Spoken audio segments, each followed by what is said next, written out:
sa ating mga isipan ay paano pa ba makakaligtas?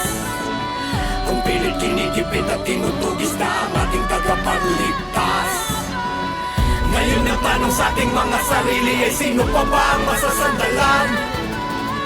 Kung baluktot na sistema ang kalaban, ba't di na lang tayo ang magtulungan? Di patapos ang laban, kahit mapinagkait ang katotohanan. Tanging pangahawakan, tinig ng taong bayan. Di naman nanahimik, meron ng kamalayan. Sandatang ko'y talim ng isip at katapangan. Nakatarak sa dibdib ang hangat ng katarungan. Huwag na huwag kang bibitaw, sa liwanag tumanaw. Dahil may pag-asa pa sa Batang Imbis na Quiapo. magkaisa, nagkanya-kanya mga tao. Tayo ang nagtalo-talo at naglabo-labo. Papano mga nasa pwesto ay panay abusado. Ang may mabuting puso pa ang siyang inagrabyado. Paano makakalaya sa kamay ng mga mandaraya? Hetong Maynila na binahaya na ng mga buhaya. Maraming buhay ang nasayang at mga tiwala. Tila pag-asa na uwi lang sa maling akala. Walang pusong kalaban, lalamunin ka ng buhay ng madalim ang paningin. Ang sungay babaon ng palihim ng kapaitan ay malibing. Siguro nga ang katapat ng masamang may baril. Kahit nasa mandali na yung merong mabuting kalooban na may baril din.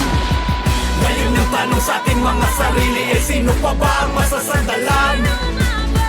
Kung baluktot na sistema ang kalaban, ba't di na lang tayo ang magtulungan? Di patapos ang laban, kahit mapinagkait ang katotohanan. Tanging pangahawakan, tinig ng taong bayan. Di naman nanahimik, meron ng kamalayan. Sandatang ko'y talim ng isip at katapangan. Nakatarak sa dibdib ang hangat ng katarungan. Huwag na huwag kang bibitaw, sa liwanag tumanaw. Dahil may pag-asa pa sa Batang Quiapo. Sa handaman o hindi sa bakbakan, katarungan sa mga buhay na ibinuwis na sa sampu ng kanyang asamahan, kundi siya lalaban. Sino lakas loob magbibigay hustisya sa bayan? Hindi na bago, na tinatago, katotohanan nila na ipinangako. Nilin lang tayo, bakit napako? Tayo ang boss, bakit sila ang inaamo? Huwag ka na magbulag-bulagan, huwag ka na magbingi-bingihan, huwag ka na magtanga-tangan. Iabas ang katotohanan, huwag mailang sa kapangyarihan. Makalalo lamang pagsisiyan, kailangan ipaglaban ang karapatan para sa kapakanan ng mamamayan.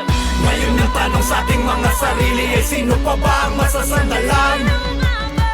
Kung baluktot na sistema ang kalaban, ba't di na lang tayo ang magtulungan? Di patapos ang laban, kahit mapinagkait ang katotohanan. Tanging pangahawakan, tinig ng taong bayan. Di naman nanahimik, meron ng kamalayan. Sandatang ko'y talim ng isip at katapangan. Nakatarak sa dibdib ang hangat ng katarungan. Huwag na huwag kang bibitaw, sa liwanag tumanaw. Dahil may pag-asa pa sa Batang Quiapo. Ngayon ang tanong sa ating mga isipan ay paano pa ba makakaligtas?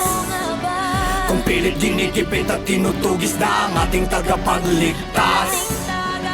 Ngayon ang tanong sa ating mga sarili ay sino pa ba ang masasandalan? Kung baluktot na sistema ang kalaban, ba't